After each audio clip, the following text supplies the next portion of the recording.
بسم الله الرحمن الرحيم. ومن أحسن قولا ممن دعا إلى الله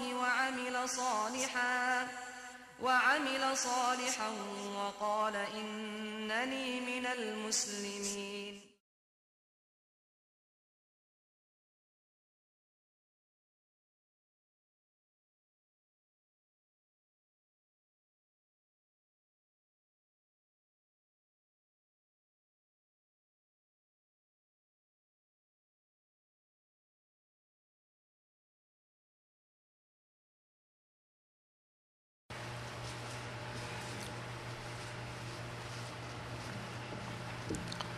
السلام عليكم ورحمة الله وبركاته. إن الحمد لله نحمده ونستعينه ونستغفره ونعوذ بالله من شرور أنفسنا ومن سيئات أعمالنا. من يهده الله فلا مضل له ومن يضلله فلا هادي له. وأشهد أن لا إله إلا الله وحده لا شريك له وأشهد أن محمدا عبده ورسوله صلى الله تعالى عليه وعلى آله وصحبه وسلم تسليما كثيرا. يا أيها الذين آمنوا اتقوا الله حق تقاته ولا تموتن إلا وأنتم مسلمون. يا أيها الناس اتقوا ربكم الذي خلقكم من نفس واحدة وخلق منها زوجها وبث منهما رجالا كثيرا ونساء واتقوا الله الذي تساءلون به والأرحام إن الله كان عليكم رقيبا. يا أيها الذين آمنوا اتقوا الله وقولوا قولا سديدا يصلح لكم أعمالكم ويغفر لكم ذنوبكم ومن يطع الله ورسوله فقد فاز فوزا عظيما. أما بعد فإن خير الحديث كتاب الله وخير الهدي هدي محمد صلى الله عليه وسلم وشر الأمور محدثاتها وكل محدثة بدعة وكل بدعة ضلالة وكل ضلالة في النار. أعوذ بالله من الشيطان الرجيم.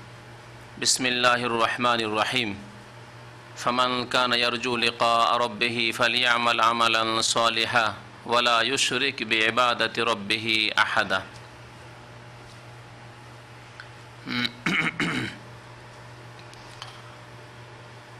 মহান আল্লাহ রাব্বুল আলামিনের সমস্ত প্রশংসা, যে আল্লাহ রাব্বুল আলামিন আমাদের হায়াত এবং মওতের মালিক। আল্লাহ রাব্বুল আলামিন যাকে ইচ্ছা যতদিন ইচ্ছা হায়াত দান করে থাকেন, যাকে ইচ্ছা যে কোনো সময় আল্লাহ রাব্বুল আলামিনের ইচ্ছা তাকে মৃত্যু দান করে থাকেন। যে আল্লাহ রাব্বুল আলামিন আমাদের সব কিছুর মালিক, যাকে ইচ্ছা সুস্থতা দান করেন, যাকে ইচ্ছা সচ্ছলতা দান করেন, আবার যাকে ইচ্ছা আল্লাহ রাব্বুল আলামিন অসচ্ছলতা অসুস্থতা দিয়ে পরীক্ষাও করে থাকেন। দরুদ সালাম নাজিল হোক প্রিয় নবী মুহাম্মদুর রাসূলুল্লাহ সাল্লাল্লাহু আলাইহি সাল্লামের প্রতি। আল্লাহুম্মা সাল্লি আলাইহি আল্লাহুম্মা বারিক আলাইহি। যার জীবনেও এইরকম বিভিন্ন উত্থান পতন ওঠানামা এসেছে, তা হচ্ছে আমাদের জন্য উত্তম আদর্শ। আল্লাহুম্মা সাল্লি আলাইহি আল্লাহুম্মা বারিক আলাইহি।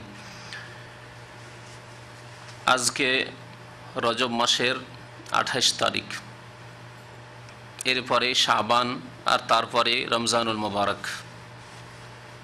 খুব ঘনিয়ে এসেছে পবিত্র মাহে রমজান, যা হচ্ছে নেকির মাস, যা হচ্ছে বরকতের মাস, যা হচ্ছে কল্যাণের মাস মুমিনদের জন্য। এই রজব মাস এবং শাবান মাস সম্পর্কে কিছু বলার প্রয়োজন ছিল, কিন্তু রজব মাস প্রায় শেষ, বলার সময় সুযোগ হয়তো হয়নি।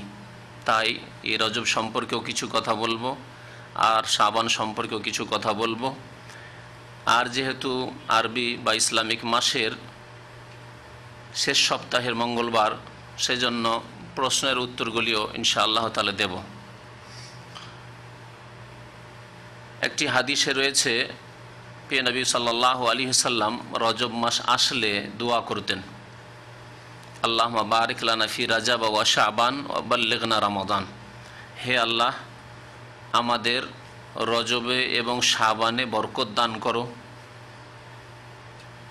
বরকত ব্যাপক অর্থ বহন করে, এমন এক আরবি ভাষা এই বরকত, যে বরকতের অন্য কোনো ভাষায় পুরোপুরি অর্থ একটি শব্দ দিয়ে বর্ণনা করা অসম্ভব।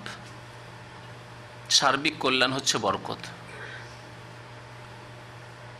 বরকত দান করো, বরকত স্বাস্থ্য শরীরে, বরকত এই জীবনে এই হায়াতে, বরকত ধন সম্পদে, বরকত পরিবার পরিজনে সন্তান সন্ততিতে, বরকত বাড়িতে ঘরে, বরকত কাজে কর্মে, বরকত সময়ে, সব কিছুতে বরকতের প্রয়োজন রয়েছে। বরকত শব্দটি এত ভাবপূর্ণ শব্দ যে আল্লাহ রাব্বুল আলামিন তার জন্য এই উত্তম গুণটি বেছে নিয়েছেন।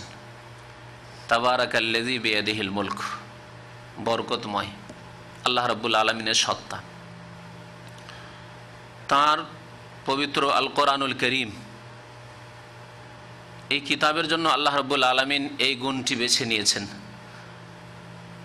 কোরআনকে আল্লাহ রাব্বুল আলামিন মুবারক আনজালনাহু মুবারক, কিতাবুন আনজালনাহু মুবারক, আমি বরকতময় কিতাব নাজিল করেছি।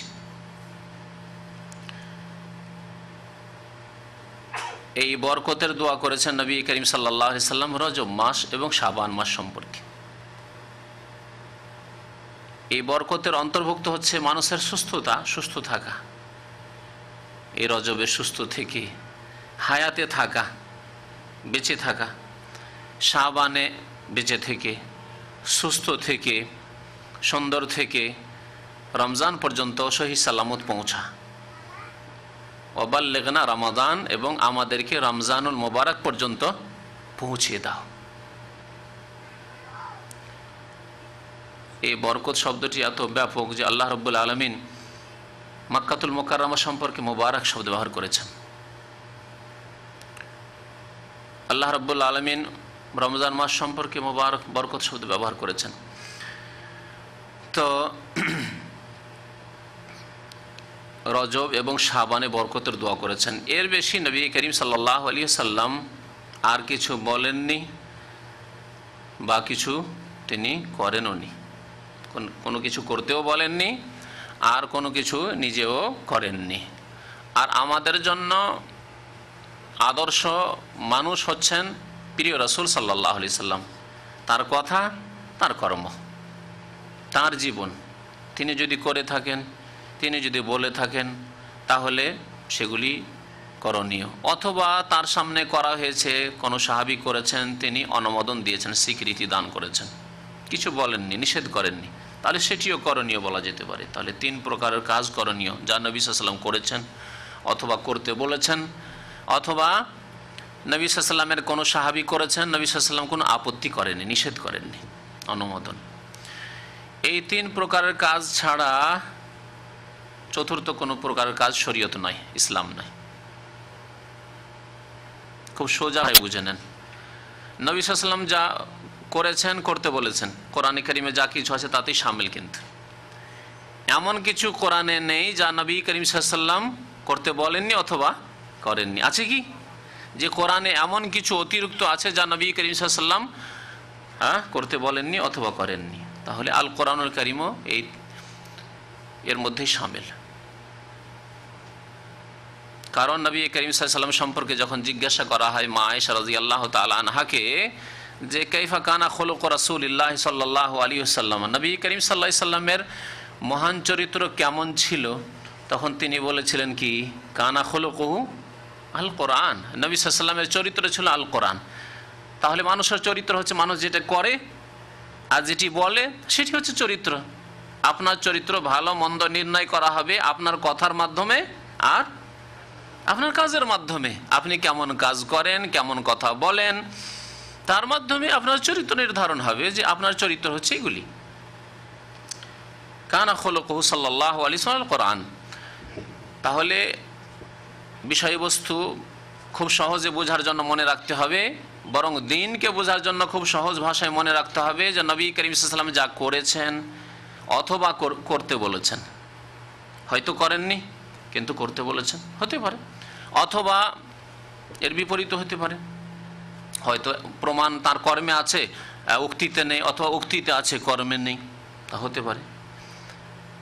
অথবা নবী করিম সাল্লাল্লাহু আলাইহি ওয়াসাল্লাম অনুমোদন দিয়েছেন, যদি এইরকম কিছু প্রমাণ থাকে তাহলে তা আমাদের জন্য করণীয়, আর যদি না থাকে তাহলে তা বর্জনীয়, অর্থাৎ ছেড়ে দিতে হবে। মহান আল্লাহ রাব্বুল আলামিন সূরা হাশরের আয়াত নম্বর 7-এ তা ইরশাদ করেছেন, ওমা আতাকুমুর রাসূল ফাখুযুহু ওমা নাহাকুম আনহু ফান্তাহু।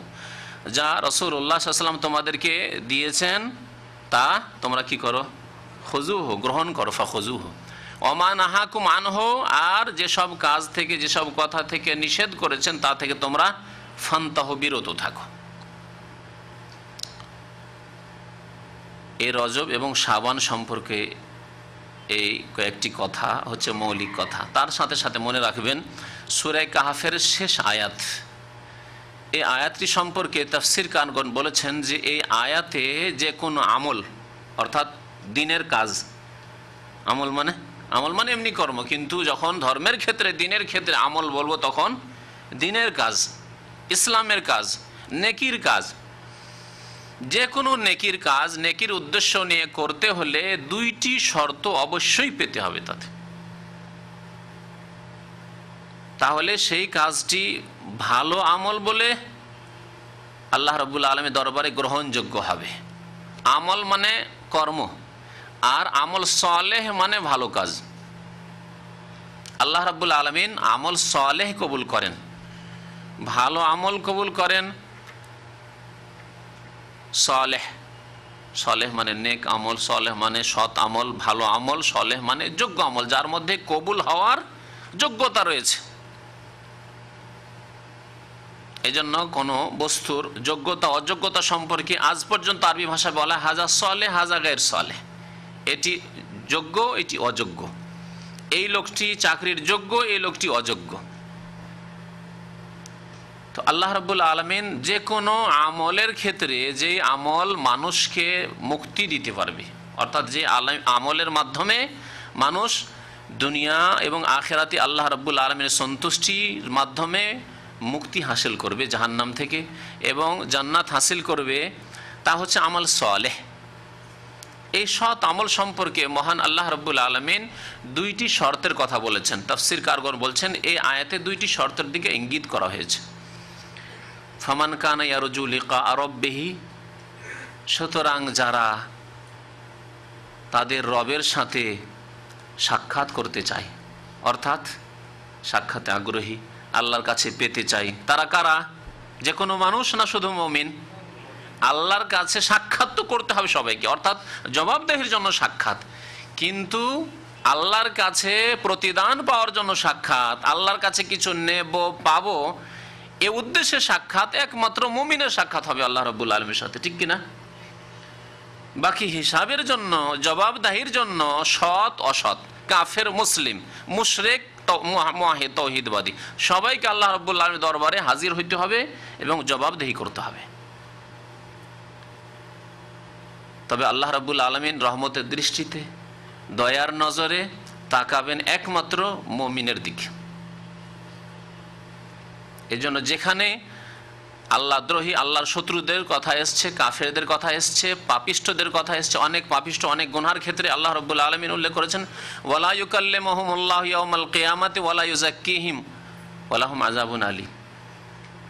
হাদিস হচ্ছে ওয়ালা ইয়ানজুরু ইলাইহিম, হাদিস রয়েছে তাদের দিকে আল্লাহ না রহমতের দৃষ্টিতে তাকাবেন, না আল্লাহ তাদের সাথে কথা বলবেন, আর না তাদেরকে পাক পবিত্র করবেন, বরং তাদের জন্য রয়েছে কঠোর শাস্তি। তো আল্লাহ রাব্বুল আলামিন বলছেন ফামান কানা ইয়ারজু লিকা রাব্বিহি, যারা রবের সাথে সাক্ষাৎ করতে চায় ভালো আশা নিয়ে, আল্লাহর কাছে কিছু পাবো, জান্নাত পাবো, আল্লাহর দিদার পাবো, আল্লাহকে দেখতে পাবো, জাহান্নাম থেকে বাঁচবো, এই আশা যাদের রয়েছে মনে, এই ঈমান রয়েছে যাদের অন্তরে, ফামান কানা ইয়ারজু লিকা রাব্বিহি, এখানে ঈমানের কথা বলা হয়েছে, অর্থাৎ ঈমান রয়েছে, বিশ্বাস রয়েছে, এবং এই বিশ্বাসের ওপর ভিত্তি করে তাদের আশা রয়েছে যে আল্লাহর সাথে আমরা সাক্ষাৎ করব, আল্লাহর দিদার হাসিল করব। তাদেরকে কি করতে হবে? আল্লাহ বলছেন ফালিয়ামাল আমালান সালেহা, তারা যেন সালেহ আমল করে, ভালো আমল করে, সৎ আমল করে, এমন আমল করে যে আমলে যোগ্যতা রয়েছে কিসের? হ্যাঁ, আল্লাহর দরবারে তা গ্রহণ হয়ে যাওয়ার, যে আমল আল্লাহর দরবারে গ্রহণ হবে, বা মানুষকে মুক্তি দেওয়ার আমলের মাধ্যমে আল্লাহর রহমত হবে। আল্লাহর রহমত ছাড়া কেউ নাজাত পাবে না, মুক্তি পাবে না, তবে আমল ছাড়াও নাজাত পাবে না। যখনই আমল থাকবে সৎ আমল, তখন আল্লাহ রাব্বুল আলামিনের রহমত হবে। তো যাতে করে ভালো আমল করে, ওয়ালা ইউশরিক বিইবাদাতি রাব্বিহি আহাদা, আর তার রবের ইবাদতে যাতে করে কাউকে শরীক না করে, অংশীদার না করে, শিরক না করে। একটি কথা শিরকের বলা হলো যে শিরক যাতে না করে, নেগেটিভ শিরক না।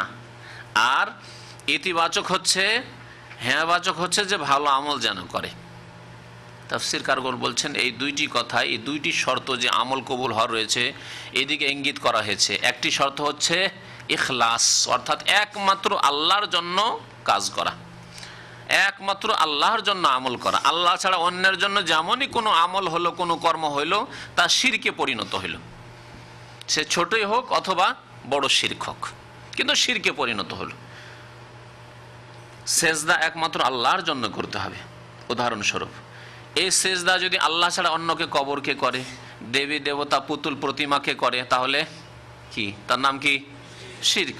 অথচ এই সেজদা যদি আল্লাহ রাব্বুল আলামিনের দরবারে করতো, সে সেজদা তেলাওয়াতি হোক, আর সেজদায় শুকরি হোক, আর সেজদায় সহই হোক, আর নামাজের সেজদায় হোক, যে কোনো সেজদা হোক না কেন যা শরীয়তে রয়েছে, আল্লাহর জন্য করলেই তার নাম হচ্ছে ইবাদত। পক্ষান্তরে আল্লাহ ছাড়া অন্যের জন্য করলে তা হচ্ছে কি? শিরক। আল্লাহ ছাড়া অন্যের জন্য যখন করলো, বড় শিরক।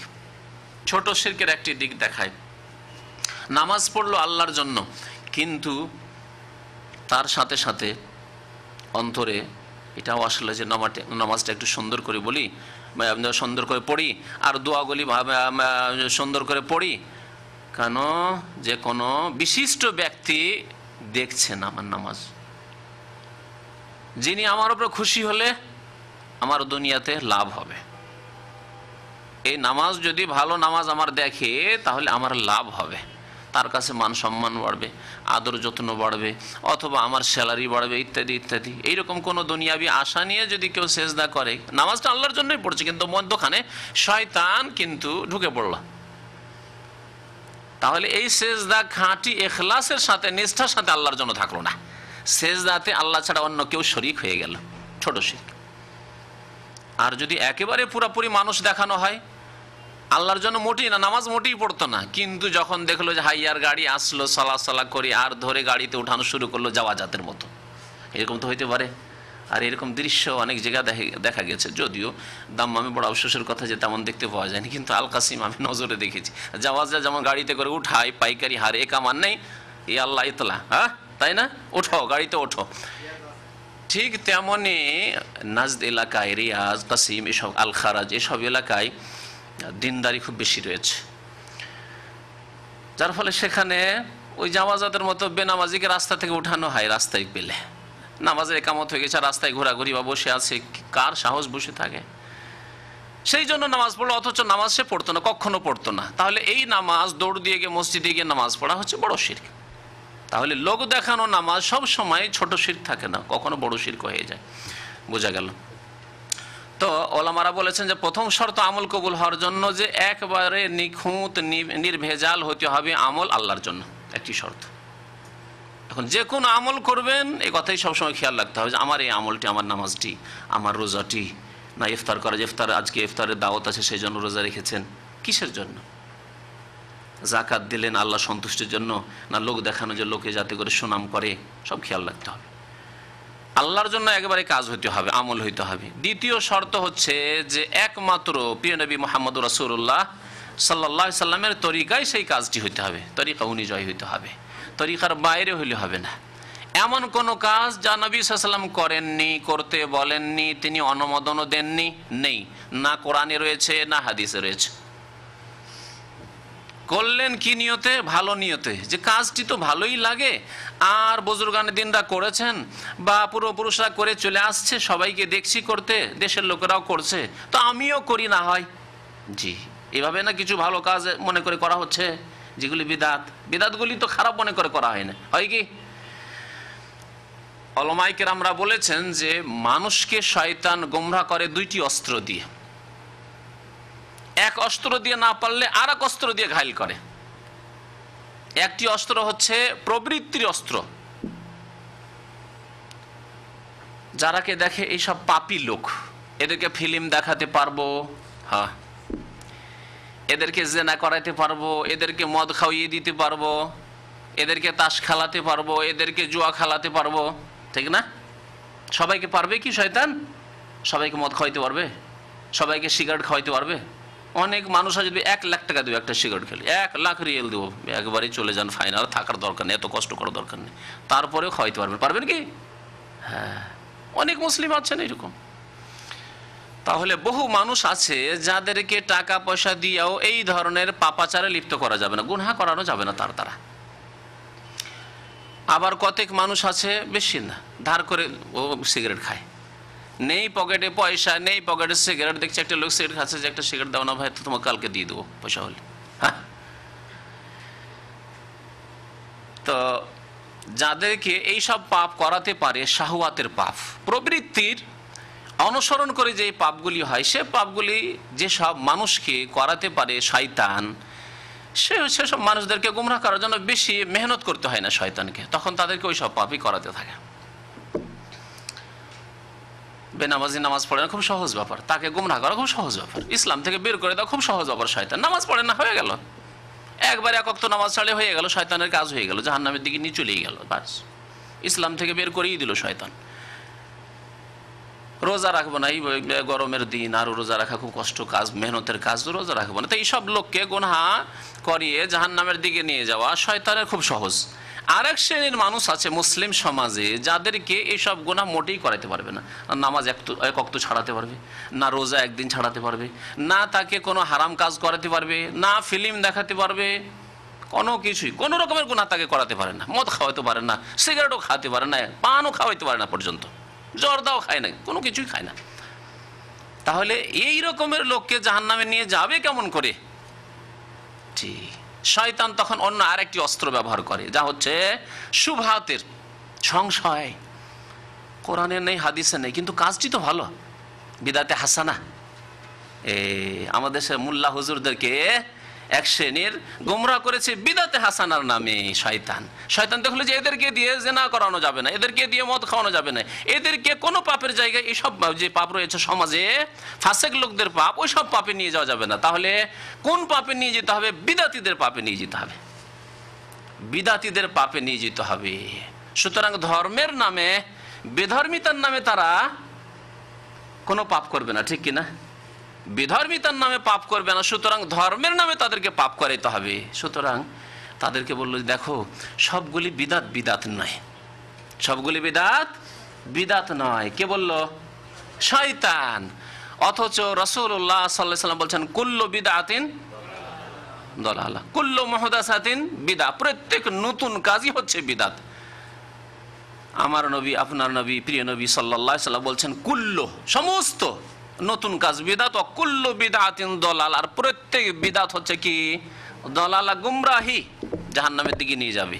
আর শয়তান কুপরামর্শ দিল বিদাতি জনসাধারণকে শুধু নয়, কারণ জনসাধারণকে তো গাইড করছে ওই বিদাতিরা। বিদাতি যাদের কাছে কিছু জ্ঞান রয়েছে, মাদ্রাসায় পড়া জ্ঞান রয়েছে, যাদের কাছে মাদ্রাসার কিছু ডিগ্রি রয়েছে, তাদেরকে প্রথম গুমরাহ করলো যে দেখো কুল্লো নয়, বরং বাদও। বাদ মানে বুঝেন? কিছু। তাহলে কিছু বিদাত হচ্ছে দলালা, আর কিছু বিদাত হচ্ছে কি? হাসানা। সাইয়্যা মানে হচ্ছে দলালা, সাইয়্যা মানে খারাপ, আর দলালা মানে গুমরাহি। তাহলে যেটিকে তারা সাইয়্যা বলেছে সেই দলাল, তারা বলছে ওইটা, ওই যেটা সাইয়্যা, যে বিদাতগুলি সাইয়্যা সেগুলি খারাপ, আর সেগুলি গুমরাহি, সেগুলি জাহান্নামে নিয়ে যাবে। আর যেগুলি সাইয়্যা নয়, হাসানা, সেগুলি জান্নাতে নিয়ে যাবে। যদিও কোরআনে নেই, যদিও হাদিসে নেই, যদিও নবী সাল্লাল্লাহু আলাইহি ওয়াসাল্লাম করেননি, তারা নবীকে অন্তর থেকে ভালোবাসে, কিন্তু নবীর রাস্তা এখানে ছেড়ে দিয়ে শয়তানের অনুসরণ করে নিল। মহান আল্লাহ রাব্বুল আলামিন সূরা আরাফে ইরশাদ করেছেন, ইত্তাবিউ মা উনজিলা ইলাইকুম মির রাব্বিকুম, তোমরা অনুসরণ করো, তোমরা ফলো করো কি? হ্যাঁ, মা উনজিলা ইলাইকুম, তোমাদের দিকে যা নাজিল করা হয়েছে। তোমাদের কাছে কি নাজিল করা হয়েছে? আল কোরআনুল কারীম। এবং পাঠানো হয়েছে তোমাদের কাছে রাসূল। রাসূলুল্লাহ সাল্লাল্লাহু আলাইহি ওয়াসাল্লাম যা বলেছেন, করেছেন, অনুমোদন দিয়েছেন তা হাদিস। সুতরাং কোরআন এবং হাদিসের তোমরা কি করো? অনুসরণ করো। মা উনজিলা ইলাইকুম, কোথা থেকে? মির রাব্বিকুম, তোমাদের রবের পক্ষ থেকে। ওয়ালা তাত্তাবিউ মিন দুনিহি আউলিয়া, আর এই নাজিলকৃত বিধান ছাড়া অন্য কোন পৃষ্ঠপোষক, অভিভাবক, অন্য কোন বিদআত পন্থীদের অনুসরণ করিও না, অন্য কোন ভ্রান্ত পথের অনুসরণ করিও না। স্পষ্ট কথা আল্লাহ রাব্বুল আলামিনের, যা নাজিল হয়েছে তার অনুসরণ করতে হবে। তো বিদআতপন্থী মাদ্রাসা শিক্ষিতদেরকে, তাদেরকে গোমরাহ করলো শয়তান এই অস্ত্র দিয়ে, যে দেখো অনেক ভালো কাজ আছে, যদিও আল্লাহ রসুল বলেননি, তারপরও কাজগুলি ভালো, কারণ যখন বড়রা ভালো মনে করেছেন তখন সেগুলি ভালো। হ্যাঁ, আমাদের দেশে একটি জাহেলি কথা আছে, কি? যেখানে 10 সেখানে আল্লাহ, তাই না? যেখানে 10 সেখানে আল্লাহ। আর তারপরে অধিকাংশ লোক যখন করছে তা ঠিকই আছে, এসব কথাবার্তা আছে। সংখ্যাগরিষ্ঠ লোক যখন করছে তখন ঠিকই আছে, অথচ কোরআনে কারিমে এর উল্টো কথা বলা হয়েছে। বলা হয়েছে ওয়াকসারহুম ফাসিকুন, অধিকাংশ মানুষ কি থাকবে? ফাসিক থাকবে, অধিকাংশ মানুষ বেনামাজি থাকবে, অধিকাংশ মানুষ মুশরিক থাকবে, অধিকাংশ মানুষ বিদআতি থাকবে, অধিকাংশ মানুষ পাপী থাকবে। ওয়াকসারহুম ফাসিকুন। আল্লাহ আরো বলেছেন কালিলুম মিন ইবাদিয়াশ শুকুর, আমার শুকুর গুজার বান্দা, নেক বান্দা, সৎ বান্দা অত্যন্ত কালিল থাকবে। কালিল মানে অল্প থাকবে। তাহলে মানদণ্ড এই নয় যে, মাফ করবেন, যে বাংলাদেশে অধিকাংশ মানুষকে দেখছি রজব মাসের শবে মেরাজ পালন করলে, উৎসব করলো, আবার শাবান আসলে 15 শাবানে শবে বরাত করবে। তাহলে কেন ঠিক হবে না? লক্ষ লক্ষ আলেম তারা জানে না? লক্ষ লক্ষ জনসাধারণ তারা জানে না? আমাদের এত এত শিক্ষিত লোকের আছে, তারা জানে না? এটি কিন্তু শরীয়তের মাপকাঠি নয়, এটি শরীয়তের মাপকাঠি না। শরীয়তের মাপকাঠি হচ্ছে কাল আল্লাহ, আল্লাহ বলেছেন, একটি আয়াত লাগবে, বেশি দরকার নেই। রজব মাস সম্পর্কে একটি আয়াত থাকলেই যথেষ্ট হয়, শাবান মাস সম্পর্কে একটি আয়াত থাকলেই যথেষ্ট হয়। কালা রাসূলুল্লাহ সাল্লাল্লাহু আলাইহি সাল্লাম বলেছেন, একটি সহিহ হাদিস থাকলেই যথেষ্ট হয়। যে কোনো মাসলায়, যে কোনো সমস্যার ক্ষেত্রে করব না বলে একটি হাদিস যদি থাকে তাও যথেষ্ট, বেশি না থাকলেও চলে। কিন্তু যদি না থাকে তাহলে কারো এই ইখতিয়ার নেই, কাউকে এই ক্ষমতা দেওয়া হয়নি যে শরীয়তের নামে কোনো কিছু ঢুকিয়ে দেবে আর বলবে বিদআতে হাসানা। কারণ নবী করিম সাল্লাল্লাহু আলাইহি সাল্লাম প্রতিটি খুতবায় বলতেন, যে খুতবা আমিও পড়েছি, কি? কুল্লু মুহদাসাতিন বিদআহ ওয়া কুল্লু বিদআতিন দালালা ওয়া কুল্লু দালালাতিন ফিন্নার, এবং প্রত্যেক গুমরাহির পরিণাম হচ্ছে জাহান্নাম। রজব মাস, এই রজব মাসে যে বিদআতগুলি হয়ে থাকে, মানে বিদআতের তো কোনো স্টপেজ আছে কি? যেখানে যে এরকম, কারণ শরীয়তের পাবন্দি করলে, কোরআন এবং হাদিসের মধ্যে নিজেকে সীমিত রাখলে, তাহলে একটা বর্ডার রয়েছে। আর যদি কেবল আমি বর্ডারই মানি, তাহলে আর বর্ডার কোথায়? বুঝতে পারছেন?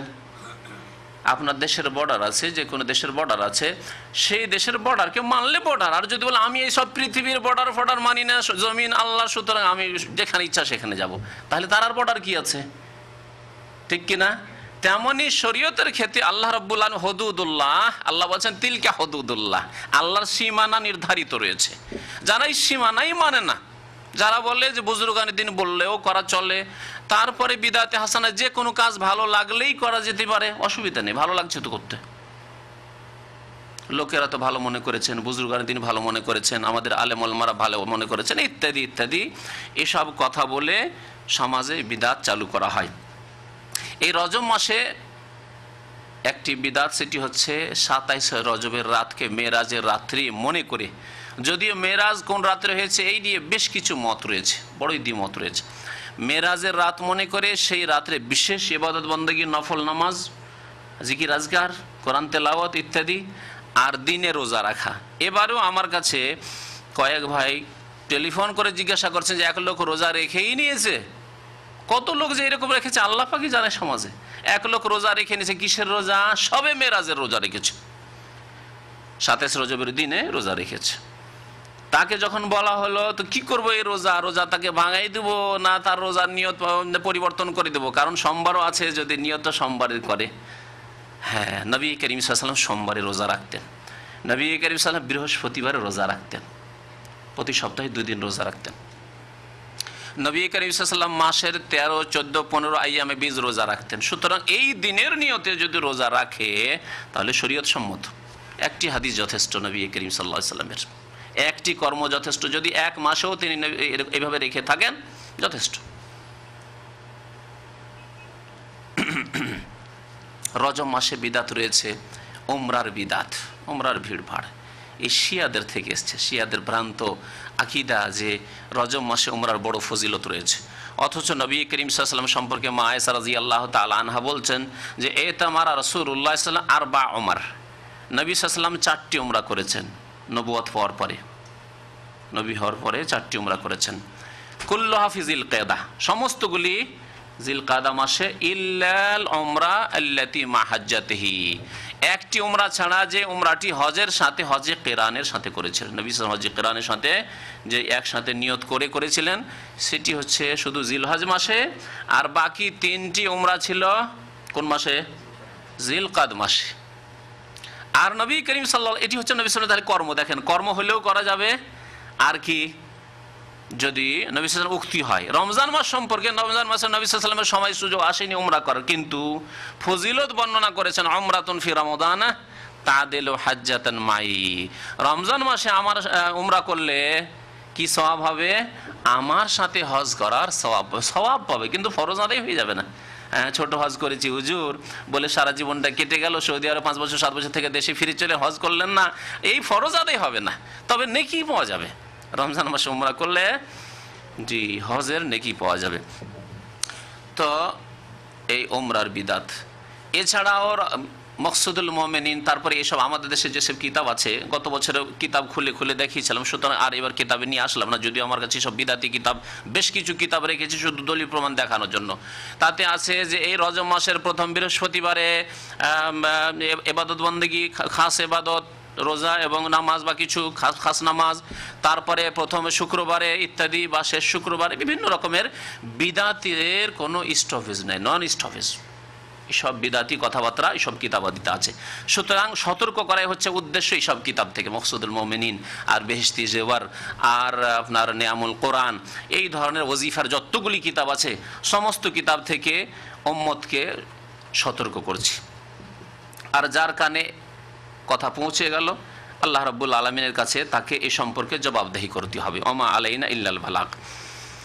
সময়ের স্বল্পতার কারণে শাবান মাস ছেড়ে দিচ্ছি, আরও যথেষ্ট সময় আছে। শাবান মাসেও কি করণীয় আর কি বর্জনীয়, তবে শাবান মাস যেহেতু শুরু হতেই যাচ্ছে সেজন্য এতটুকু মনে রাখবেন যে নবী করিম সাল্লাল্লাহু আলাইহি ওয়াসাল্লাম শাবান মাসের অধিকাংশ দিনগুলিতে কি করতেন?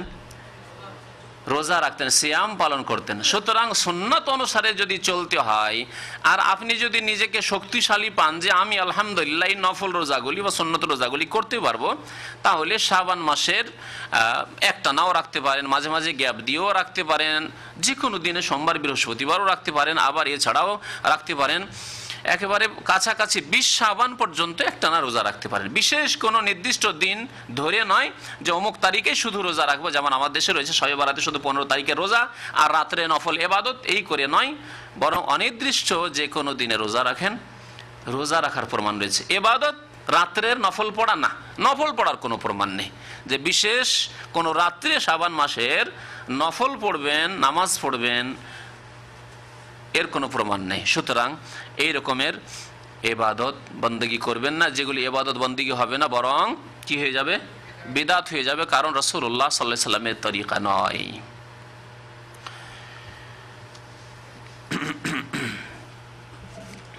আজকে প্রশ্নের উত্তরগুলি দেবো, এরপরে আল্লাহ রাব্বুল আলামিন যেন আমাদের গুনাহ খাতা মাফ করে দেন, আল্লাহ যেন আমাদেরকে নেক আমলের তৌফিক দান করেন, আল্লাহ রাব্বুল আলামিন আমাদেরকে যেন 5 ওয়াক্ত নামাজ কায়েম করার তৌফিক দান করেন, শিরক থেকে বিদাত থেকে বেঁচে থাকার যেন তৌফিক দান করেন, প্রিয় নবী সাল্লাল্লাহু আলাইহি সাল্লামকে অন্তর থেকে ভালোবাসার এবং তার সুন্নত মোতাবেক জীবনের প্রতিটি ক্ষেত্রে চলার যেন আল্লাহ তৌফিক দান করেন, আমিন। এক ভাই জিজ্ঞাসা করেছেন যে এই ভাষায় আল্লাহকে ডাকা যায় কিনা, যেমন ইয়া মাওলা, ইয়া মাওলা বলা যায়, কারণ আল্লাহর নাম একটি মাওলা। আন্তা মাওলা আনাফানসুরনা আলাল কওমিল কাফিরিন, হে আল্লাহ তুমি আমাদের অভিভাবক বা পৃষ্ঠপোষক, মাওলা মালিক। ইয়া মাবুদ, মাবুদ মানে উপাস্য, এলাহ মানে মাবুদ, আর যার ইবাদত করা হয় তিনি মাবুদ। আবাদা ইয়াবুদু থেকে মাবুদ, সুতরাং মাবুদ মানে উপাস্য, যার উপাসনা করা হয়, তো আল্লাহকে মাবুদ বলা ঠিক রয়েছে। ইয়া খোদা, ইয়া খোদা বলা হচ্ছে সমস্যা, না বলাই উচিত। যদিও কিছু আলেমরা বলছেন যে খোদা নামটি যদিও ফার্সি, তবে আল্লাহ 99টি নামটির কোনো একটির অর্থ হতে পারে, কিন্তু আজ পর্যন্ত আমার কাছে কেউ স্পষ্ট করতে পারলো না, বা আমার কাছে স্পষ্ট হলো না যে কোন শব্দটির বা অর্থ খোদা। বরং ফার্সিতে খোদা মানে যে নিজে থেকে হয়ে যায়, খোদা মানে যিনি নিজে থেকে হয়ে গেলেন, তাহলে কথাটি আপত্তিকর, এই কথাটি আপত্তিকর। খোদা মানে যদি ধরি যিনি নিজে থেকে হয়ে গেলেন, তাহলে আল্লাহ কি নিজে থেকে হয়ে গেছেন, একদিন ছিলেন না নাকি? এই যে আপত্তিকর দিক যেটি।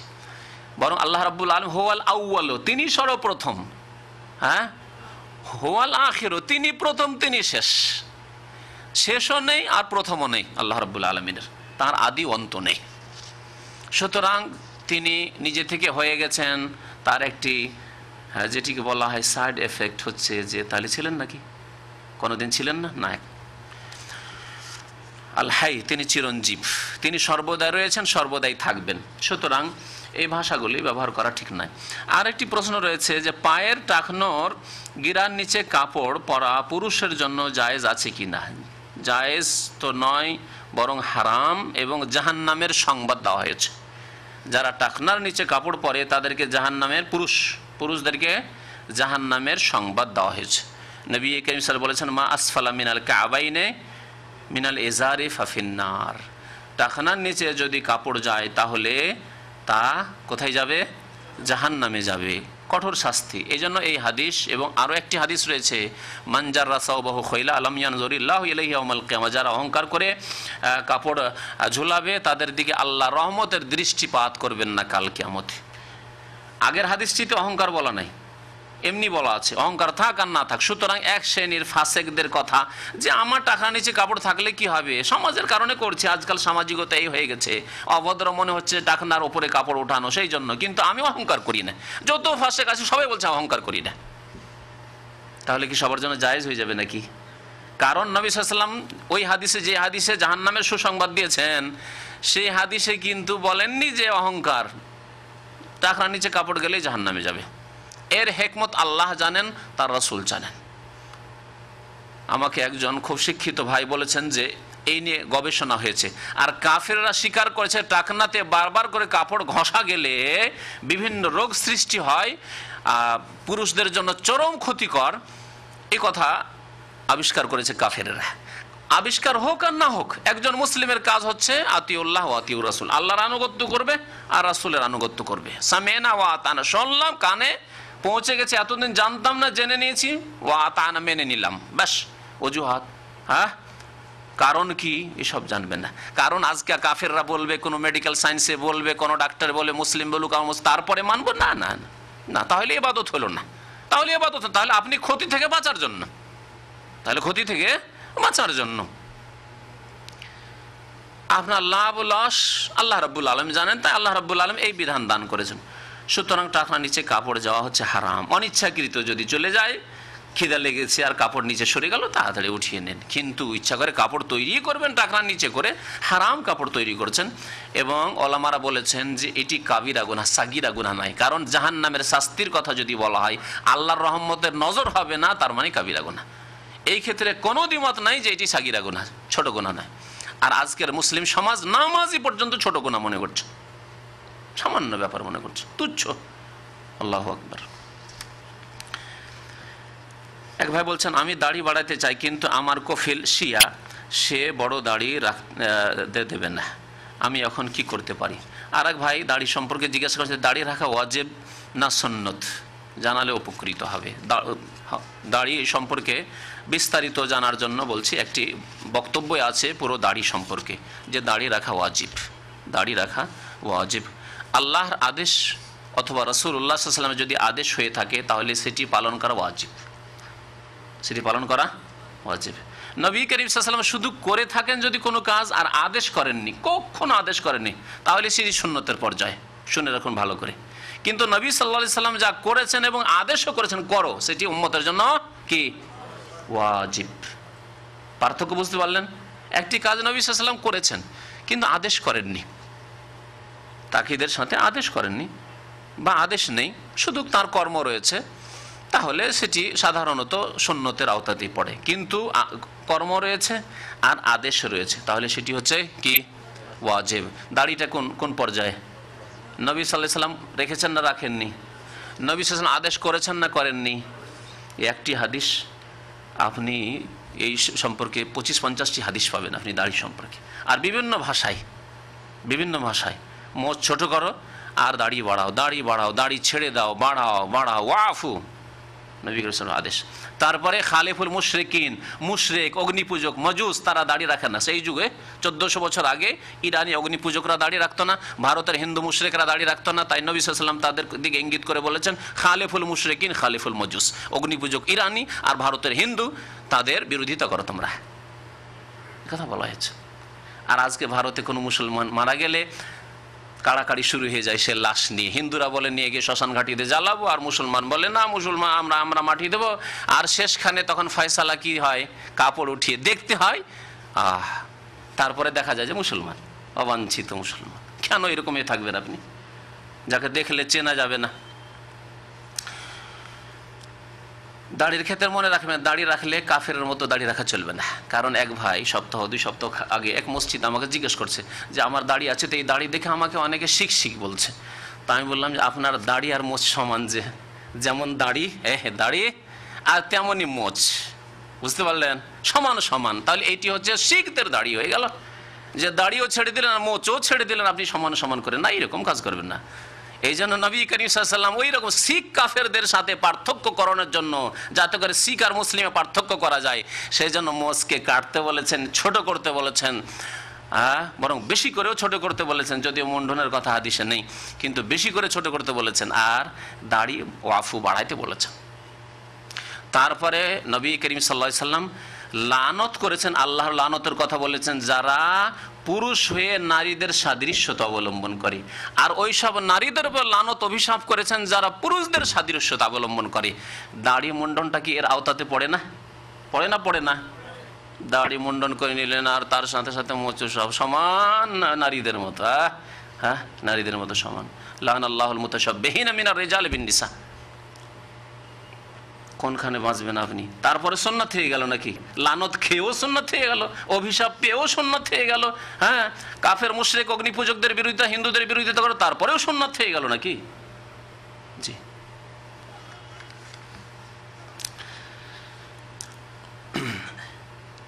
আজকাল টিভির প্রোগ্রামে নারী পুরুষের সমন্বয়ে নাটক দেখা হয়, তা কি ইসলামী শরীয়ত সম্মত? ইসলামী শরীয়ত সম্মত কি করেই হবে যেখানে নারী পুরুষ? যদি আপনাকে জিজ্ঞেস করি, এখানে যারা আসে আলহামদুলিল্লাহ তাদের অন্তর পাক নয়? আপনি কি নাপাক অন্তর নিয়ে এখানে এসেছেন? কখনো হতে পারে না যে দিনের কথা শোনার জন্য এসেছেন, অথচ রাস্তাঘাটে থাকলে কাজকর্ম করলে কিছু টাকা পয়সা ইনকাম হইতো অনেকেই 10 রিয়াল 20 রিয়াল দিয়ে দূর থেকে এসেছেন। আমার কাছে অনেক ভাই টেলিফোন করে, বুঝতে পারি যে তারা দূর থেকে টেলিফোন করেন যে আমরা আসবো মঙ্গলবারে। তো এখানে নিশ্চয়ই ভালো অন্তর নিয়ে এসছেন। তারপরে মহিলা যদি 2, 4, 5 জন 10 জন মহিলাকে নিয়ে এসে আপনাদের এখানে মাঝে যদি বসিয়ে দেওয়া হয়, তাহলে অন্তর পাক থাকবে না শয়তান ওয়াসওয়াসা দেওয়া শুরু করবে? তারপরে অন্তর পাকও যদি থাকে, তারপরে শরীয়তে জায়েজ না হারাম? নবী করিম সাল্লাল্লাহু আলাইহি ওয়াসাল্লাম এই রকমের একসাথে বসা, একসাথে থাকা, একসাথে চাকরি করা, একসাথে প্রোগ্রাম করা নারী পুরুষের, একসাথে লেখাপড়া করা, একসাথে শিক্ষকতা করা, একই অফিসে কাজকর্ম করা, ইত্যাদি ইত্যাদি, একই ফ্যাক্টরিতে একই গার্মেন্টসে কাজকর্ম করা, এগুলিকে জেনার ভূমিকা বলে আখ্যায়িত করেছেন। এগুলি হচ্ছে জেনার ভূমিকা। আর সালেসম আর শয়তান, আর তৃতীয় শয়তান থাকে, শয়তান ওয়াসওয়াসা দিতেই থাকে। আর ধীরে ধীরে অন্তরে কি হয়?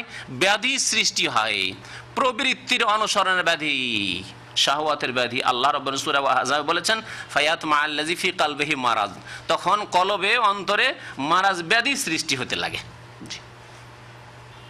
আর দেখুন এই প্রচার মাধ্যমগুলিতে যারা এই প্রোগ্রামগুলি করছে তারা যে কত ব্যাধিতে, অন্তরের ব্যাধিতে লিপ্ত আছে, চোখে দেখে অন্তরের ব্যাধি সৃষ্টি হয়ে যাচ্ছে।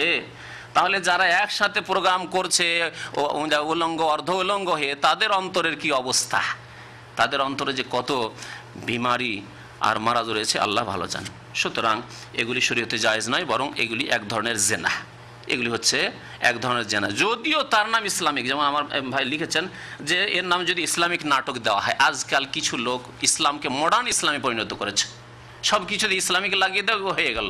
মানে যুগ উপযোগী করার জন্য, আমেরিকান ইসলাম করার জন্য, ইউরোপিয়ান ইসলাম করার জন্য, রাতে ইহুদি নাসারাদের সাথে সমন্বয় করে ইসলাম পালন করা যায়, সেজন্য সবগুলিতে ইসলামিক লাগিয়ে দেওয়া হয়ে গেল। ইসলামিক ইসলামিক নাটক, ইসলামিক সিরিয়াল, কোথা থেকে ইসলামিক সিরিয়াল, ইসলামিক নাটক আসলো? সব নেই।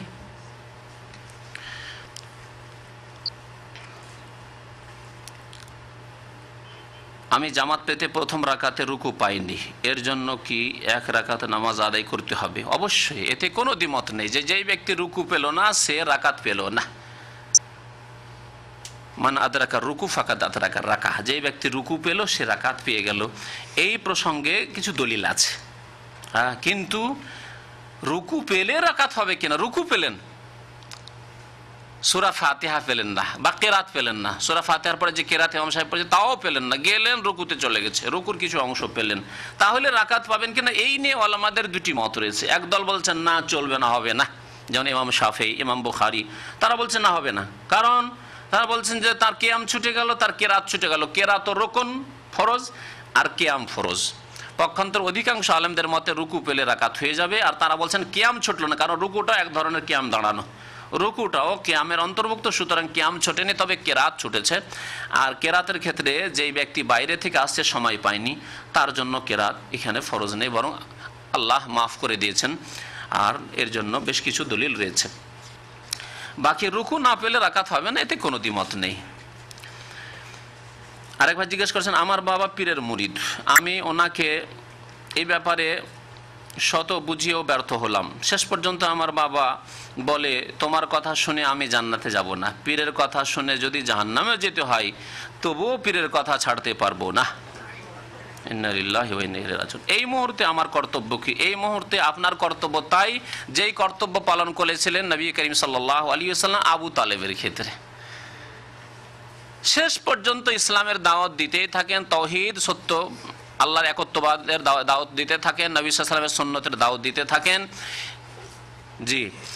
আর আপনার কাজ করতে থাকেন, শয়তানের কাজ করতে থাকবে, আপনি একজন মুমিনের কাজ দাওয়াত দিতে থাকেন। আর দেখেন আল্লাহ কাকে কামিয়াব করে, আল্লাহর হিকমতে আপনার আব্বার হিদায়ত রয়েছে কিনা আল্লাহ ভালো জানেন। দেখুন নবী করিম সাল্লাল্লাহু আলাইহি ওয়াসাল্লামের চাচা আব্বাসকে ইসলামের দাওয়াত দিলেন, তিনি হিদায়ত হয়ে গেলেন, যদিও বিলম্ব হোক হিদায়ত হয়ে গেলেন। হামজা রাদিয়াল্লাহু তাআলা আনহু তাড়াতাড়ি ইসলাম গ্রহণ করে নিলেন। আব্বাসও চাচা, হামজাও চাচা। আবু তালেব সহানুভূতি রাখলেন, সাহায্য সহযোগিতা করলেন, নবী করিম সাল্লাল্লাহু আলাইহি সাল্লামের যত সাহায্য করতে হয়, কিন্তু কালেমা লা ইলাহা ইল্লাল্লাহ পড়ে মুসলমান হওয়ার তৌফিক হলো না, হতভাগা হয়ে গেলেন। আর এক হতভাগা আবু লাহাব, আল্লাহু আকবার। এই আবু লাহাব সম্পর্কে ধ্বংসের আয়াতি নাজিল হলো সূরা লাহাব, তাব্বাত ইয়াদা আবি লাহাব, ধ্বংস হোক আবু লাহাব, আল্লাহু আকবার। আল্লাহর হিকমত দেখুন, যদি নবী সাল্লাল্লাহু আলাইহি সাল্লামের ক্ষমতা থাকতো তো সবগুলি চাচাকে সমান করে দিতেন। হ্যাঁ, স্পষ্ট প্রমাণ। এই সামান্য এইটুকু জীবনী যদি নবী সাল্লাল্লাহু আলাইহি ওয়াসাল্লাম জানি, তাহলে নবী সাল্লাল্লাহু আলাইহি ওয়াসাল্লামকে আল্লাহর পর্যায়ে পৌঁছাবো না বেরেলভি কবর পূজারী রেজবিদের মতো, যে নবী সাল্লাল্লাহু আলাইহি ওয়াসাল্লাম মুখতারে কুল ছিলেন, সব কিছুর ইখতিয়ার তার হাতে ছিল, যাকে ইচ্ছা জান্নাত দেবেন, যাকে ইচ্ছা হিদায়াত দেবেন, যাকে ইচ্ছা মুমিন করবেন, তার হাতে থাকলে এমন করে ছেড়ে দিতেন না তিনি সাল্লাল্লাহু আলাইহি ওয়াসাল্লাম। সুতরাং আপনি কাজ করতে থাকেন, আপনার দাওয়াত হচ্ছে আপনার ইবাদত, নেকির কাজ, আপনি কাজ করতে থাকেন। বাকি হিদায়াত আল্লাহর কাজ, হিদায়াত করা, গন্তব্যস্থানে পৌঁছে দেওয়া আল্লাহর কাজ। মহিলাদের হাইজের সময় সীমা 3 দিন 3 রাত। কে বললো আপনাকে হাইজের সময় 3 দিন 3 রাত? হাইজের সময়, প্রথম কথা, এটি হচ্ছে নিম্নতম সময় না ঊর্ধ্বতম সময়, এটি হচ্ছে এক প্রশ্ন। তা আপনি তো কিছুই লিখেননি এই ক্ষেত্রে। আর যেটি ফিকার কিতাবে রয়েছে কিছু কিছু মাযহাবের, সেটি হচ্ছে যে নিম্ন সময়, সর্বনিম্ন সময় হচ্ছে 3 দিন। তার মানে একজন মহিলার যদি 2 দিন ধরে হাইজ হয়, 1 দিন ধরে হাইজ হয়, হ্যাঁ আমার 24 ঘন্টা 48 ঘন্টা তারও বেশি 3 দিন না পুরা হলে তাহলে তাদের কাছে হাইজ নয়, তাহলে কি সেটি ইস্তিহাজাতে নামাজ পড়তে থাকবে তাদের কাছে, কথাটি ঠিক নয়। সুতরাং আমাদের দেশের মযহাবী বইগুলিতে যে আছে যে 3 দিন সর্বনিম্ন, কথাটি ঠিক নয়। বরং মুহাক্কিক গবেষক ওলামারা বলেছেন যে শরীয়ত সম্মত এবং বাস্তবসম্মত হচ্ছে 1 ঘন্টা আধা ঘন্টাও হাইজ হতে পারে, যদি অধিকাংশ মহিলাদের 3 দিনের কমে হয় না। কিন্তু কিছু মহিলা আছে, শতকরা না হলেও হাজারে 2-4-5টি পাওয়া যাবে যাদের 1 ঘন্টা আধা ঘন্টাও মাসিক হয়, মাসে মাত্র আধা ঘন্টা 10 মিনিট হাইজ আসতে পারে, সেটিও হাইজ। তাহলে সর্বনিম্নর কোনো মেয়াদ নেই। সর্বঊর্ধ্বে যারা বলেছেন 3 দিন, তারা বলেছেন 10 দিন, এই কথাটিও ঠিক নয়। বরং বহু মহিলার দেখা গেছে 15 প্রত্যেক মাসে। আর ইস্তিহাজা হলে 1 মাস 2 মাস, মাঝে মাঝে না হয় রোগের কারণে হবে, কিন্তু সারা জীবন ধরে একজন মহিলার 15 দিন ধরে হাইজ আসতে থাকছে, তাহলে তারপরে তাকে ইস্তিহাজা বলবেন আর নামাজ পড়াবেন ওই অবস্থায়, নাফাক অবস্থায়? কখনো না। তাহলে বোঝা গেল যে মাসের অর্ধেক পর্যন্ত 15 দিন পর্যন্ত হাইজ হতে পারে। তবে মাসের অধিকাংশ সময় যদি হাইজে ঘিরে নাই তাহলে তখন সন্দেহ না। মাসের অধিকাংশ অংশ অর্থাৎ 20 দিন 25 দিন ধরে হাইজ থাকবে তা হতে পারে না। তাহলে সেই ক্ষেত্রে রং দেখে পার্থক্য করতে হবে। হাইজের রক্ত একটু কালা ভাব থাকবে, আর ইস্তিহাজার রক্ত লাল থাকবে, তাজা রক্তের মতো থাকবে। আর দুর্গন্ধ দেখে পার্থক্য করার কথা নবী করিম সাল্লাল্লাহু আলাইহি ওয়াসাল্লাম বলেছেন। আর যদি প্রথম জীবনে এই রকমের নির্দিষ্ট সময় থেকে থাকে তা খেয়াল রাখতে হবে। হয়তো একজন মহিলার প্রথম জীবনে 3 দিন 4 দিন 5 দিন 7 দিন হইতো, কিন্তু পরবর্তী 2-4-5 বছর বা 1 বছর কিছুদিন পরে হয়তো 15 দিনের বেশি হতে লাগলো, 20 দিন 25 দিন হতে লাগলো, তখন নিঃসন্দেহে জানতে হবে যে এগুলি এখন রোগের কারণে ইস্তিহাজা। জি, ইস্তিহাজার অবস্থায় নামাজ পড়তে হবে গোসল করে, আর প্রত্যেক ওয়াক্তে যেন ওযু করতে হবে যখন ইস্তিহাজার রক্ত হবে। আর হাইজের রক্ত হলে নামাজ মাফ আর রোজা কাজা করতে হবে। জি, আরেকটি প্রশ্ন রয়েছে, মহিলাদের জন্য জামাত হতে পারে কিনা? যে জামাত হতে পারে, কিন্তু জামাতে মহিলাদের ইমাম কাতারের মধ্যেই দাঁড়াবে, সামনে পুরুষদের মতো দাঁড়াবে না, যেমন হাদিস রয়েছে। জুমার নামাজের বদলে জুমার 2 রাকাত আদায় করতে হবে না জোহর? মহিলাদের ক্ষেত্রে না, তাদেরকে জোহরই পড়তে হবে। এমনকি কারো যদি জুমা ছুটে যায়, ইচ্ছাকৃত অনিচ্ছাকৃত যেইভাবে হোক না কেন, তাহলে জোহর পড়তে হবে। 2 রাকাত যথেষ্ট না, কাজা জুমার কাজা হবে না, জোহর পড়তে হবে। অসুস্থ ব্যক্তি, জুমা নেই, যেতে পারবে না জুমা মসজিদে। মুসাফির ব্যক্তি, কাছে জুমা মসজিদে নেই, এমন জায়গায় আছে মরুভূমিতে যেখানে জুমার ব্যবস্থা নেই, তাহলে তারা জোহর পড়বে। সেই রকমই মহিলারাও জোহর পড়বে, জুমার কাজা অর্থাৎ 2 রাকাত নয়, 2 রাকাত যথেষ্ট হবে না।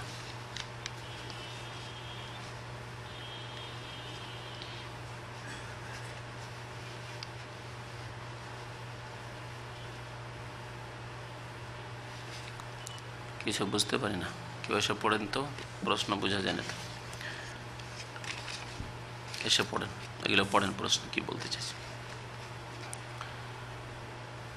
আমাদের দেশে কোনো মানুষ মারা গেলে 2-3 মিনিট দাঁড়িয়ে নীরবতা পালন করা হয়, ইহা ইসলামী শরীয়ত সম্পর্কে জানাবেন।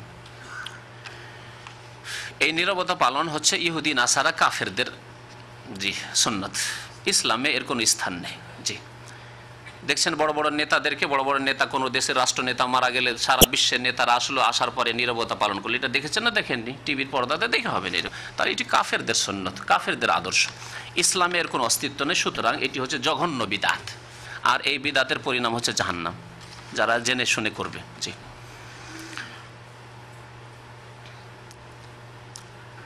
নামাজের শেষে অনেক লোককে দেখি শরীরের সামনে পিছনে মাসাহ করে।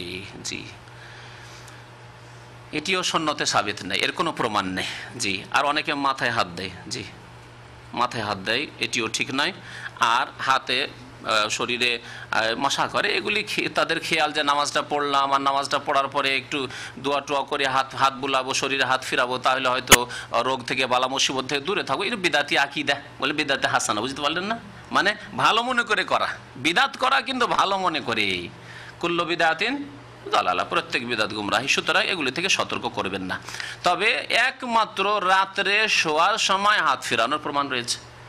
শুইবার পূর্বে আপনি সূরা ইখলাস, নাস, ফালাক এই 3টি সূরা পড়েন 3 বার করে, আর মাথা থেকে শুরু করে পায়ের দিকে যত দূর পর্যন্ত হাত যায় হাত ফিরান, এর প্রমাণ রয়েছে। এছাড়া কোনো জায়গায় যদি ব্যাধি থাকে, ব্যথা থাকে, তাহলে সেই জায়গায় হাত ফেরাতে পারেন। হ্যাঁ, কিন্তু নামাজের পরে বিশেষ সময়ে না, এটি একটি বিদআত।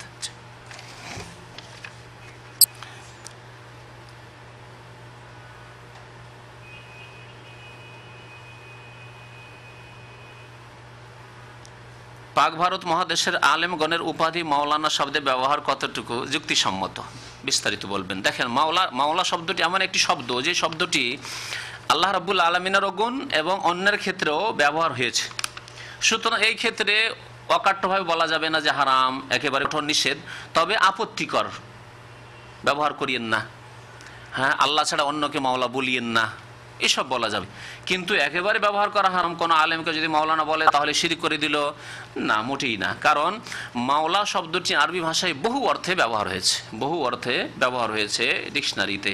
মাওলা বলা হয় এই জন্য, যখন গোলাম হতো, গোলামের যুগ ছিল তো, তাই না? ইসলামে গোলামের যুগ, গোলাম আর মালিক। তো গোলাম মালিককে কি বলা হয় জানেন? মালিককে মাওলা বলা হয়। হ্যাঁ, আমার মাওলা, গোলাম বলতো যে ইনি আমার মাওলা। তাহলে মনিবকে কৃতদাস মাওলা বলে আখ্যায়িত করত। আরো কোন গোলামকে আজাদ করে দেওয়ার পরে, গোলাম ছিল, কৃতদাস ছিল, তারপর তাকে স্বাধীন করে দিল, যে আর গোলাম থাকো না, তুমি যেখানে ইচ্ছা সেখানে চলে, যেখানে কাজ করো কি তুমি আর আমার এতে গোলামিতে থাকলে না। যদি স্বাধীন করে দেয় তাকে বলা হয়েছে মাওলা। নবী সাল্লাল্লাহু আলাইহি ওয়াসাল্লামের একটি হাদিস রয়েছে, মাওলাল কওমে মিন আনফুসিহিম। যদি কোনো বংশের লোক কোনো গোলামকে কৃতদাসকে স্বাধীন করে, তাহলে তাদের অন্তর্ভুক্ত সে। অর্থাৎ সেই আজাদকৃত গোলাম যদি মারা যায়, তার ধন সম্পদ থাকে, আর তার আপনজন কেউ না থাকে, তাহলে ওই বংশের লোকেরা পাবে তার ধন সম্পদ, যে বংশের লোকেরা আজাদ করেছে, স্বাধীন করেছে। মাওলাল কওমে মিন আনফুসিহিম বলা হয়েছে। কোরআনে কারিমে রয়েছে, ওয়ালে কুল্লিন জাআলনা মাওয়ালিয়া, প্রত্যেকের আমি অভিভাবক রেখেছি, বা আত্মীয়, যারা এক অপরের দেখাশোনা করবে। তাহলে মাওয়ালি, মাওলা, এই শব্দগুলি আল্লাহ ছাড়া অন্যের জন্য ব্যবহার হয়েছে। এটা বোঝাবার জন্য আরো একটা উদাহরণ দিয়ে বুঝাই। রহিম নামটি কার? আল্লাহর, তাই না? কিন্তু আল্লাহ ছাড়া অন্যের জন্য ব্যবহার করা যাবে না? যাবে না? হ্যাঁ, আস্তে করে, যারা বলেছেন যাবে, আস্তে করে বলছেন না, যাবে, জোরে বলেন যাবে। জি, কারণ কোরআনে কারীমের সূরা তাওবায় মহান আল্লাহ রাব্বুল আলামিন প্রিয় রাসূল সাল্লাল্লাহু আলাইহি ওয়াসাল্লামকে রহিম বলে আখ্যায়িত করেছেন। লাকাদ জাআকুম রাসূলুম মিন আনফুসিকুম আজিজুন আলাইহি মা আনিতুম হারিসুন আলাইকুম বিল মুমিনিনা রাউফুর রহিম। রাউফ নামটিও আল্লাহর। আমরা আব্দুর রউফ রাখছি না, মানুষের নাম আব্দুর রহিম রাখছি, এই ক্ষেত্রে আল্লাহর নাম রহিম আর রউফ। কিন্তু এখানে নবী করিম সাল্লাল্লাহু আলাইহি ওয়াসাল্লামকে রাউফ বলা হয়েছে আর রহিমও বলা হয়েছে। জি, দয়ালু, সহনশীল, এসব গুণে আখ্যায়িত করা হয়েছে নবী করিম সাল্লাল্লাহু আলাইহি সাল্লামকে। হালিমও বলা হয়েছে, হালিম আল্লাহর নাম, কিন্তু হালিম মানুষকে, হালিম যে অত্যন্ত ধৈর্যশীল, তাকে হালিম বলা হয়েছে। তাহলে কত গুণবাচক নাম রয়েছে আল্লাহ রাব্বুল আলামিনের, যেগুলি মানুষের ক্ষেত্রেও প্রযোজ্য। আবার কত গুণের মধ্যে এত ব্যাপকতা রয়েছে অর্থে, যেগুলি আল্লাহ ছাড়া অন্যের জন্য ব্যবহার করা জায়েজ নয়। যেমন রহমান। জি, রহমান কোনো মানুষের নাম রাখা জায়েজ নাই, কোনো মানুষকে রহমান বলে ডাকা জায়েজ নাই। রহমান মানে অতি দয়ালু। জি, পরম করুণাময়। সুতরাং পরম করুণাময় কেউ না, আপনার আব্বাও না, আপনার আম্মা না, পৃথিবীতে কেউ নেই। এমনকি নবী করিম সাল্লাল্লাহু আলাইহি ওয়াসাল্লামের ক্ষেত্রেও রহমান না ব্যবহার হয়েছে, না জায়েজ। খালেক, সৃষ্টিকর্তা, কারণ সৃষ্টি এমন একটি কাজ যেটি আল্লাহ ছাড়া কেউ করতে পারে না, পারবে? কিন্তু আল্লাহ রাব্বুল আলামিন একটি নাম আছে মুসাউবির, হুয়াল্লাহুল খালিকুল বারিউল মুসাউবির, আছে না সূরা হাশরের শেষ আয়াতে? আল মুসাউবির। আল মুসাউবির মানে কি? তসবিরকারী। তসবির মানে ছবি অঙ্কনকারী। আল্লাহ রাব্বুল আলামিন দেখেন বীর্যতে ছবি অঙ্কন করছেন, বীর্যতে ছবি অঙ্কন করে দিলেন, এত সুন্দর করে মানুষ তৈরি করলেন, করছেন না? সারা পৃথিবীর সমস্ত সৃষ্টি এই নুতফা বীর্য থেকে পয়দা, তার উপর আল্লাহ রাব্বুল কি করছেন? ছবি অঙ্কন করছেন। ছবিতে কোনো ছবিতে পুরুষ করছেন, কোনো ছবিতে নারী করছেন, আবার কোনো ছবিতে কারো হাত আছে, কারো হাত নেই, পা নেই, চোখ নেই, বিভিন্ন ছবি অঙ্কনকারী আল্লাহ রাব্বুল আল মুসাউবির। যেই ব্যক্তি ফটোগ্রাফি ছবি করে, সেও তো আরবিতে মুসাউবির। মুসাউবির নয়, সে ছবি নিচ্ছে, মুসাউবির, তাকে মুসাউবির বলে। হ্যাঁ, তাসবির থেকে। ওই রকমই মাওলা শব্দটি আল্লাহ ছাড়া অন্যের ক্ষেত্রে ব্যবহার হয়েছে, আল্লাহর ক্ষেত্রে ব্যবহার হয়েছে। কিন্তু মাওলা যখন আল্লাহর জন্য করব, সেই গুণে কেউ শরিক নাই। মানে এত বড় অভিভাবক তিনি আল্লাহ রাব্বুল আলামিন, যার কেউ শরিক নেই তার অভিভাবক করতে। তার পৃষ্ঠপোষকতায়, আর কেউ শরিক নেই। বাকি অন্য ব্যক্তি যদি কেউ কারো দেখাশোনা করে, কেউ কাউ যদি বড় হয়, তাহলে মাওলা ব্যবহার করে এসছে। যদি কেউ করে তাহলে ওইভাবে কঠোরভাবে নিষিদ্ধ করা যাবে না, তবে যদি না ব্যবহার করে ভালো।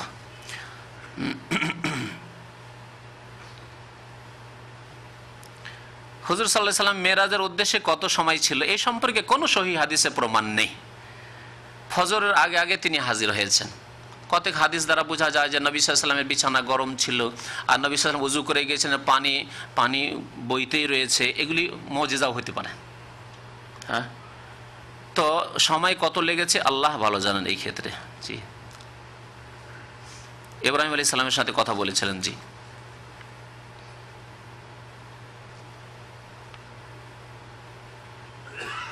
কি বলেছেন? যখন মেরাজ হয়েছিল তখন পৃথিবীতে শব্দ দিল কি? শব্দ কি? স্তব্ধ হয়েছিল রাত্রে। রাত্রে তো এমনি স্তব্ধ থাকে। আজকাল এত হইচইয়ের মধ্যেও তো রাত 2টার পরে স্তব্ধ হয়ে যায়, আর গ্রামে গঞ্জে গেলে তো এশার নামাজের পরে সব কিছু স্তব্ধ হয়ে যায়। মানে চলাফেরা সব বন্ধ না, এরকম কিছু মানে সময় বাড়ছিল না, রাত খুব লম্বা হয়েছিল, এই কথা বলতে চাইছেন? এটা কারো কারো মত রয়েছে রাত খুব দীর্ঘ হয়ে গেছিল, কিন্তু এর কোনো প্রমাণ নেই, না কোনো হাদিস, না কোনো আয়াতে ইশারা ইঙ্গিত রয়েছে। জি, একবার লিখেছেন যে মদিনা ইউনিভার্সিটির একজন ছাত্র বলছেন আল্লাহকে খোদা বলা যাবে না। জি, কথা ঠিকই বলেছে, আমি বলছি যে খোদা বলা যাবে না, বলিনি? এর উত্তর আগেই বলা হয়েছে যে খোদা যে কোনো যারা বলতে জায়েজও করছে, বিশেষ করে উর্দু ভাষীরা ব্যবহার করেছে, আর আগের রাইটারগুলি যেমন মওদুদি সাহেব খুব বেশি খোদা ব্যবহার করেছেন, ইলিয়াস সাহেব, জাকারি সাহেব, এদের কিতাব খোদাতে ভর্তি শুধু। তো আগের যেগুলি রাইটার, আল্লাহ তাদের মাফ করে যদি তারা অজান্তে করে থাকেন, আর বলছি না যে তারা চরম অপরাধ করেছেন, তাও বলছি না, হয়তো না জানে করেছেন, কিন্তু খোদা শব্দটি এত প্রচলিত ছিল উর্দু ফার্সিতে যে খোদা খোদা খোদা, আল্লাহ না বলে খোদা বলার অভ্যাস ছিল। এমনকি আজকাল দেখা যায় খোদা হাফেজ, বিদায় হচ্ছে খোদা হাফেজ, আল্লাহ হাফেজ বলবে না। অথচ আল্লাহর নামটি আল্লাহর কাছে এত প্রিয় যে কোরআনে কারীমে সবচাইতে বেশি আল্লাহর নাম উল্লেখ হয়েছে, ঠিক কিনা? যত 99টি নাম আপনি দেখেন আল্লাহ রাব্বুল আলামিনের, আল্লাহর নামের চাইতে বেশি কোনো জায়গায় আল্লাহর নাম উল্লেখ হয়নি। তাহলে কত প্রিয় নাম আল্লাহর। আপনার যেটি প্রিয় নাম সেটি আপনি ব্যবহার করেন না, করেন না? যদি আপনার 2টি নাম থাকে, একটা নাম ওই ছোটকালে হয়তো একটু দুষ্টামি করতেন, সেই জন্য ওই নামটি গ্রামের লোকেরা দিয়ে দিয়েছে, ওই নামে কেউ যদি ডাকে পছন্দ করবেন? বা হয়তো আপনার আব্বাও রাখেনি, আপনিও সেই নামটি পছন্দ করেন না, কিন্তু নাম ভালো এমনিতেই, ডাক নাম একটা আছে, সেই ডাক নাম পছন্দ করবেন? যেই নামটি আপনার প্রিয় সবসময় আপনি আপনার লিখাতে, আপনার বলাতে, চলাতে সব কিছু সেই নামটি ব্যবহার করবেন। আল্লাহ রাব্বুল আলামিনের কাছে কত প্রিয় নাম। এজন্য অনেক ওলামাদের মত হচ্ছে যে আল্লাহর ইসমে আজম যে বলা হয় সেটি হচ্ছে আল্লাহ। আল্লাহর ইসমে আজম মানে মহান নাম হচ্ছে এই আল্লাহ শব্দটি। জি, আল্লাহ মানে উপাস্য, মাবুদে বারহাক, ইলাহ থেকে। জি, এই রকমের অর্থ অন্য কোনো শব্দে নেই। সেই জন্য আল্লাহ রাব্বুল আলামিনের নাম আল্লাহ বলা উচিত। যারা বলেছেন না জানতে বলেছেন, আল্লাহ মাফ করবেন। আর যারা জেনে শুনে বলছেন, তারা যদি যুক্তি পেশ করেন যে হ্যাঁ এটি রবের অর্থ অথবা মালিকের অর্থ, তাহলে তাদের আল্লাহ হয়তো মাফ করে দিতে পারেন, কারণ তারা অর্থ হিসাবে বলতে গেছে। যেমন কেউ অলমাইটি, কাদির, সর্বশক্তিমান বলছেন, কাদির মানে সর্বশক্তিমান, তাই না? তো সর্বশক্তিমান জায়েজ। যদি বলেন আল্লাহ সর্বশক্তিমান, কি হারাম নাকি? হ্যাঁ, কিন্তু স্পষ্ট যে কাদির মানে সর্বশক্তিমান, অলমাইটি কাদির মানে ইত্যাদি। রব মানে প্রতিপালক বা পালন কর্তা। কেউ যদি আল্লাহ হে পালন কর্তা তুমি আমার গুনাহ মাফ করে দাও, তাহলে জায়েজ, কারণ আমরা স্পষ্টই জানছি যে রব মানে পালন কর্তা বা প্রতিপালক। কিন্তু খোদা যে কিসের মানে আজ পর্যন্ত স্পষ্ট না। মালিক মানে খোদা হয় না, রব মানে খোদা হয় না, তারা এগুলি বলার চেষ্টা করেছে। সুতরাং যদিও তারা এইসব যুক্তি পেশ করুক, না বলে উচিত। টেলিভিশনে যে কোনো ধর্মীয় অনুষ্ঠান দেখা এবং খবর শোনা জায়েজ কি না? জি, যদি পুরুষে সে ইসলামিক প্রোগ্রাম পেশ করে পুরুষে, অথবা খবর পরিবেশন করে, খবর পড়ে শোনায় পুরুষে, তাহলে অবশ্যই জায়েজ। এবং সংবাদ কি লিখেছে, অধিবেশন চলাকালে তা দেখা বা শোনা জায়েজ কিনা? যেমনটা বললাম, যদি মহিলা খবর পড়ে, আর আজকাল মহিলাই খবর পড়ে, হ্যাঁ তাই না? এই আরবি খবরটা ছাড়া মনে হয়, এই সৌদি আরবের আরবি খবরটা ছাড়া বাকি সারা বিশ্বের সমস্ত ভাষার খবর, হ্যাঁ, এমনকি আরবি খবর অন্য দেশের হলে মহিলা পড়ে, একবার মহিলা একবার আল্লাহ রাবিয়া হোক আর ওই কি সব যেগুলি আছে, দেখেন একবার মহিলা একবার পুরুষ, একবার মহিলা একবার 5 মিনিট পর পর মহিলা পুরুষ আকর্ষণের জন্য। হ্যাঁ, জায়েজ নাই, মোটেই জায়েজ নাই। এটা মহিলার দিকে তাকানো জায়েজ। আল্লাহ বলছেন কুল্লিল মুমিনিনা ইয়াগুদ্দু মিন আবসারিহিম, মুমিনদেরকে বলো যে তারা যেন কি করে, দৃষ্টি নত রাখে। আপনার দৃষ্টি নত কোথায় থাকলো, আপনি মহিলার খবর শুনবেন তো? চোখের জানা হয় না? নবী সাল্লাল্লাহু আলাইহি ওয়াসাল্লাম জেনাল আইনে আন নাজরু, চোখের জানা হচ্ছে দৃষ্টিপাত করা। ছবির দিকে তাকালেও জানা হয়, আর কোনো মহিলার দিকে তাকালেও জানা হয়। জেনার বিভিন্ন স্তর রয়েছে। সুতরাং কোনো মহিলার কাছ থেকে খবর শোনা জায়েজ নাই। একজন পরহেজগার মানুষ 5 ওয়াক্ত নামাজ পড়ে আর আল্লাহকে ভয় করে, পরকালে চিন্তাশীল, আর সে খবর শোনার জন্য সে টিভিতে খবর শুনবে, জরুরি নাই। আজ পর্যন্ত আমাদের 1400 বছর কেটে গেল, আর 1400 বছরের মধ্যে যেই যুগে মুসলিমরা উন্নতি করেছে সেই যুগে মুসলমানদের খবর শোনা আর ব্যবস্থা যা ছিল, খবর পড়ার ব্যবস্থা ছিল, তাই চলেছে, তাও আলহামদুলিল্লাহ। হ্যাঁ, আজ পর্যন্ত আমরা অনেকেই জীবনেও খবর ওই টিভিতে দেখে না, ওই রেডিওর খবরে শুনি অথবা পত্রপত্রিকা পড়ে নি। আর পত্রপত্রিকাও তো মুশকিল, পত্রপত্রিকা প্রথম পাতাতেই থাকবে মহিলাদের ছবি। অ্যাডভার্টাইজ থাকবে, শাড়ির অ্যাডভার্টাইজ, তো ব্লাউজের অ্যাডভার্টাইজ, তো আপনার কোনো সাবানের, তেলের, আর এমন আকর্ষণীয় করে রেখেছে যে পড়বে কি। কিছু লোকেরা ভাষা জানে না, তারপরে উল্টায় আমি দেখেছি, ভাষা জানে না। এখানে যেমন কেরালা নিউজ আসছে না, আর বা কি বলছে আরব নিউজ আসছে, অনেকে ইংলিশ জানে না, তারপরে কেন পাতা উল্টাচ্ছে ওই ছবিগুলি দেখার জন্য, কিচ্ছু বুঝে না, শুধু ছবি দেখার জন্য যে কোনখানে কোন মহিলার ছবি টবি আছে। বিশেষ করে রবিবার হলে দেখুন, উর্দু নিউজ দেখুন, এইভাবে দেখুন, জায়েজ নয়। তো মহিলাদের ছবি প্রচার করবে আর সেগুলি আপনি দেখবেন। এই জন্য জানেন আমাদের ইসলামিক সেন্টারে খবরের কাগজ এসে কোনো টেবিলে পড়ে থাকবে, এটা নিষিদ্ধ আছে এখন পর্যন্ত। এই আলিয়াম পত্রিকাটা ফ্রিতে দিয়ে চলে যায়, সকালে ফজর পর আসলে দেখা যায় যে গেটের নিচে দিয়ে চলে গেছে, অনেক কিছু তারা অ্যাক্টিভিটিস দেখার পর এমনিতে ফ্রিতে দিয়ে চলে যায়। তো এই পত্রিকা কি করবে, এই পত্রিকা গাদা পড়ে থাকা, না হলে কেউ যদি পড়ে তো লুকাই, তো তাড়াতাড়ি করে পড়ে নিয়ে তারপরে টেবিলের তলে ঢুকিয়ে দিল। জি, এ হচ্ছে ইসলাম। যে কোথাও কোনো নাজায়েজ কাজ হইলেই যে জায়েজ হয়ে যাবে তা নয়, মোটেই না। তো কথা হচ্ছে যে এইভাবে মহিলার ছবি প্রচার করা টিভিতে হোক আর পত্রপত্রিকায় হোক আর ম্যাগাজিনে হোক, এগুলি জায়েজ নয়।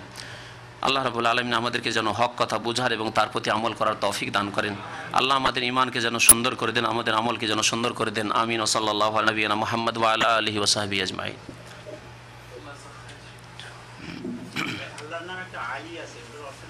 আল আলী সর্বোচ্চ, ওয়া হুয়াল আলিয়ুল আযীম। সুতরাং আব্দুল আলী রাখা যেতে পারে। হ্যাঁ, শিয়াদের নিয়তে নয়, আমরা কোরআনে হাদিসের নিয়তে। কারণ শিয়ারা তো ওই আলীর বান্দা, আলী বিন আবি তালেবের বান্দা, আমরা সর্বোচ্চর বান্দা। জি,